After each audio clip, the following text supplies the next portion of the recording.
Hello everyone. आज हम करने वाले हैं एक फ्लेमिंगो की क्लास 12th की पोम माय मदर एट 66, जिसकी पोइट हैं कमाला दास। यस, कमाला दास। एक्चुअली तो कमला दास है, लेकिन मैं इसको कमाला दास कहती हूँ क्योंकि बहुत कमाल की राइटर हैं, कमाल की पोइट हैं ये।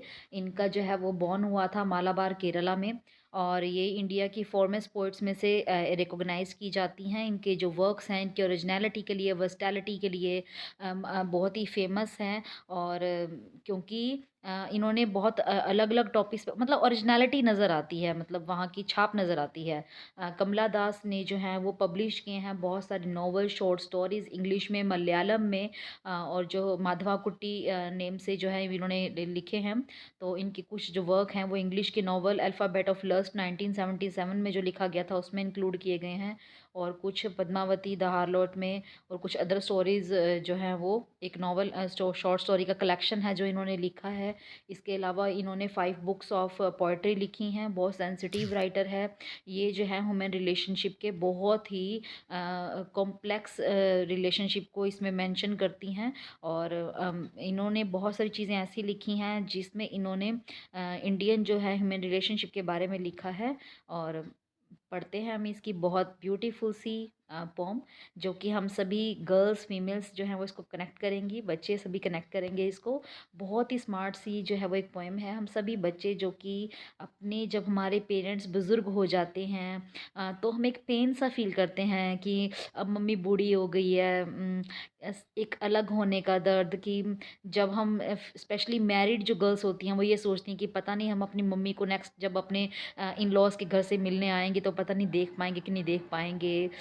तो बहुत सारी टेंशन्स होती हैं, बहुत सारा अंदर से लो फील होता है कि आप जो अपने मदर से इतने कनेक्टेड होते हैं, क्योंकि मदर जो होती हैं वो बहुत हमारे क्लोज टू हार्ट होती हैं। गर्ल्स के, बॉयज़ की भी होती हैं, सभी की होती हैं। तो जब ये बुज़ुर्ग हो जाते हैं, बूढ़े हो जाते हैं, तो बहुत कुछ एक नेचुरल प्रोसेस है हम जो फील करते हैं, है ना। तो और एजिंग भी नेचुरल प्रोसेस है, और हमारा बॉन्ड और लव भी सेपरेशन का एक नेचुरल प्रोसेस है। तो पढ़ते हैं कि हम कैसा फील करते हैं। Let's start the poem. Driving from my parents home to Cochin last Friday morning. अब इसमें क्या है, पोएट अपनी मेमोरी को रिकॉल कर रही है कि यहाँ पर जब मैं पेरेंट्स के घर से कोचिन एयरपोर्ट पे जा रही थी लास्ट फ्राइडे मॉर्निंग को, तो मैंने अपनी माँ को देखा जो कार में उसके साथ में बैठी हुई थी। Those open mouth, her face ashen like that of a corpse and realise with pain. तो वो थोड़ी झपकी ले रही थी। बुजुर्ग बंदा, नींद आ जाती है, 66 की एज है यहाँ पे कमला दास की मदर की। ओपन माउथ जो है वो खुला हुआ है, उसका फेस इतना मतलब चार्मलेस हो गया, कोई ग्लो नहीं है फेस पे, जैसे कि ऐश होती है तो उसमें सफ़ेद होती है, कोई ग्लो नहीं रहता। और कॉप्स जैसा लग रही है, कॉप्स वैसे डेड बॉडी होता है, लेकिन इट मीन्स उसे कि लाइफलेस लग रहा है उनका फेस, वो बिल्कुल लाइफलेस लग रही है, बेजान सी पड़ी हुई है।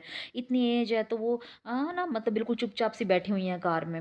रिलाइज विद पेन, तो फिर जो पोएट हैं उस पेन को रिलाइज करती हैं। तो यहाँ पर एग्जाम में ऐसे पूछा जाता है कि किस तरह के पेन को रिलाइज करती हैं, तो पेन किस किस चीज़ का, उसको अपनी मदर की ग्रोइंग एज का पेन है, उसको पेन है सेपरेशन का पेन है, that she was as old as she looked, कि वो कितनी बूढ़ी हो गई हैं, अब मैं नेक्स्ट विजिट में आऊँगी इनका क्या होगा, ये मुझे मिलेंगे कि नहीं मिलेंगे। तो इस तरह के कुछ पेन जो हैं वो लड़कियां फील करती हैं। लेकिन फिर वो बाहर की तरफ देखती है, but soon put that thought away, फिर बाहर देखती है और अपनी थॉट को दूर भगाती है। तो थॉट किस लिए दूर चाहिए, थॉट जो है वो बाहर किस लिए देखती है, तो इसलिए देखती है कि to divert her mind and look that. अब बाहर क्या देखती है, जब कार में से आप बाहर देखते हैं आपको क्या दिखता है, एट यंग ट्री स्प्रिंटिंग, के पेड़ भागते हुए नजर आते हैं। स्प्रिंटिंग मीन्स रनिंग, भागते हुए नजर आते हैं। अब यहाँ पर ट्री स्प्रिंटिंग किस बात को सिंबलाइज कर रहे हैं, यहाँ पे सिंबलाइज कर रहा है, रेफर कर रहा है कि ट्रीज, जो ट्रीज भागते हुए नजर आते हैं, it means they are full of energy, they are full of power.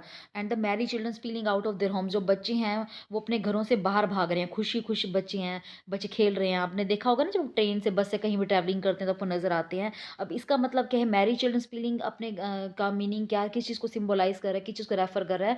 Means कि वो फुल ऑफ जो है वो यहाँ पे सिंबलाइज कर रहा है यूथ को, लाइफ को, ग्रोथ को। और क्या शो कर रहा है यहाँ पे कि देखो आप कैसी भी पेन, कैसी भी इमोशंस को फील कर रहे हो, लेकिन बाहर जिस तरह से पेड़ भाग रहे हैं फुल एनर्जी के साथ, एनर्जेटिक हैं, बच्चे भी एनर्जेटिक हैं, यूथ हैं, ये है ना। तो ये किस चीज़ को रिप्रेजेंट कर रहे हैं, ट्री स्प्रिंटिंग और मैरी चिल्ड्रन रिप्रेजेंट कर रहा है यूथ को, एनर्जी को, पावर को, एंड देन आपका लाइफ एंड ग्रोथ को, है ना। तो इन चीज़ों को रिप्रेजेंट कर रहे हैं, और साथ ही साथ ये भी कह रहे हैं कि लाइफ मूव्स ऑन, कि आप कोई फ़र्क नहीं पड़ता कि आप अंदर कैसे इमोशंस के साथ उस कार में बैठे ट्रैवलिंग कर रहे हैं। लेकिन बाहर तो देखो, बाहर की दुनिया में तो, आउटर वर्ल्ड में तो लाइफ़ चलती रहती है। तो अगर यहाँ पर एग्ज़ाम में है तो आपने लिखना है कि ये रेफ़र करते हैं इन वर्ड्स को, एंड लाइफ़ मूव्स ऑन, कि कुछ भी हो आपकी लाइफ़ में, लाइफ़ तो चलती रहती है।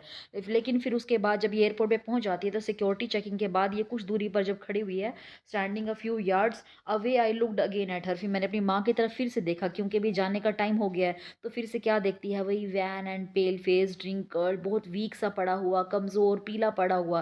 कैसा? As a late winter's moon, कि जैसे विंटर्स में मून फेडिड फेडिड लगता है ना, क्योंकि बादल से आ जाते हैं, मौसम क्लियर नहीं होता, धूप नहीं निकलती है। ऐसे ही मेरी मदर का फेस कैसा हो गया, जिसमें ग्लो नहीं रहा, चार्म नहीं रहा, यूथ नहीं है। 66 की उनकी एज हो गई है। तो बहुत लेट विंटर मून की तरह फेडेड सा लग रहा है। तो वो फिर से फ़ील करती हैं, क्या उसी फ़ैमिलियर एग को फ़ील करती हैं, उस दर्द को महसूस करती हैं कि मेरी माँ कितनी बूढ़ी हो गई है, अब इसका क्या होगा? जब मैं नेक्स्ट विज़िट में आऊँगी तो मुझे मुझे देखने को ज़िंदा भी मिलेगी कि नहीं मिलेगी। तो ये बहुत ही एक ऐसा पेन है जिसे आप अपने, जब आपके पेरेंट्स बुज़ुर्ग हो जाते हैं तो फ़ील करते हैं। और चाइल्डहुड फ़ियर, और बचपन में भी आप डरते रहते हैं। आपको याद होगा कि जब आप अपने पेरेंट्स को देखते हैं और वो आपको बहुत मतलब बड़े, आप उनका उदास चेहरे को भी देखते हैं ना, तो आपको एक अलग-सा दर्द महसूस होता है। चाइल्डहुड फ़ियर में भी आपको रहता है। लड़कियों को तो इतना फ़ील रहता है कि शादी के बाद हमारी मम्मी का क्या होगा, कौन इनकी देखभाल करेगा। और आपके इन-लॉज़ के यहाँ जाने के बाद तो आपका कंसर्न भी पेरेंट्स पे ही रहता है कि उनका क्या होगा, उनकी देखभाल कौन कर रहा होगा, पता नहीं कोई ख़्याल रख रहा होगा कि नहीं होगा, पता नहीं उन्हें खाना खाएँगे ना कि मेरे बिना। क्योंकि जब आप, क्योंकि वो आपको देख के खाना खाते हैं, आपको देख के हँसते हैं। तो ये चाइल्डहुड फ़ियर जो हम फ़ील करते रहते हैं, सेपरेशन का जो है वो फ़ियर फ़ियर जो है हमारे मन में हमेशा रहता है कि मम्मी-पापा के बिना तो हमारा क्या होगा, कुछ भी नहीं होगा, कौन हमें पूछेगा, कौन हमें देखेगा। तो ये डर बहुत ज़्यादा हमारे रहते हैं। फ़ैमिलियर एक हमारी चाइल्डहुड फ़ियर यही होते हैं। But all I said see you soon Amma. लेकिन फिर मैंने चलते-चलते कहा, मम्मा फिर मिलूँगी आपसे, है ना अम्मा, फिर मिलूँगी। तो ये पार्टिंग वर्ड्स हैं इस पोम के। पार्टिंग वर्ड्स क्या हैं? सी यू सून अम्मा, और इट मीन्स टू से होप टू मीट अगेन, कि मैं फिर मिलूँगी। And all I did was smile and smile and smile. और फिर मुस्कुराती-मुस्कुराती मैं चली गई। यहाँ पर स्माइल एंड स्माइल का क्यों यूज़ किया है? क्योंकि वो अपने इमोशंस को फ़ील कर रही थी, इमोशंस को कंसील कर रही थी। क्योंकि जब वो जा रही थी, उसको वो फ़ैमिलियर एक, वो चाइल्डहुड फ़ियर, वो रोना, वो मन-मन में उदासी, वो सैडनेस, वो डिप्रेशन, वो अपने पेरेंट्स के लिए एक डर खो देने का, सेपरेशन का। लेकिन हमें मुस्कुराना पड़ता है। अगर हम जाते टाइम रोएँगे तो हमारे पेरेंट्स को भी दुःख होगा कि पता नहीं हमारे बच्चे हमारे लिए उदास हैं। उनका ध्यान, कंसर्न आप ही की तरफ लगा रहता है। लेकिन हमें मुस्कुराना पड़ता है, क्योंकि मुस्कुराना जो है अपने इमोशंस को कंसील करना होता है। क्योंकि हम जब ज़्यादा मुस्कुराते हैं, तो यहाँ पे पोएट ने स्माइल एंड स्माइल वर्ड जो यूज़ किया, बार-बार रिपिटिशन की है स्माइल वर्ड की, उसके पीछे एक इमोशन है, एक डीप मीनिंग है कि she wants to conceal her emotions, her feelings. क्योंकि ये गाना भी आपने सुना होगा, तुम इतना क्यों मुस्कुरा रहे हो, क्या गम है जिसको छुपा रहे हो। तो बहुत ही सेंसिटिव जो है वो ये एक मैटर है, एक टॉपिक है। आई होप कि आप सबको समझ में आ गया होगा इसके हर वर्ड का meaning. Thank you for listening.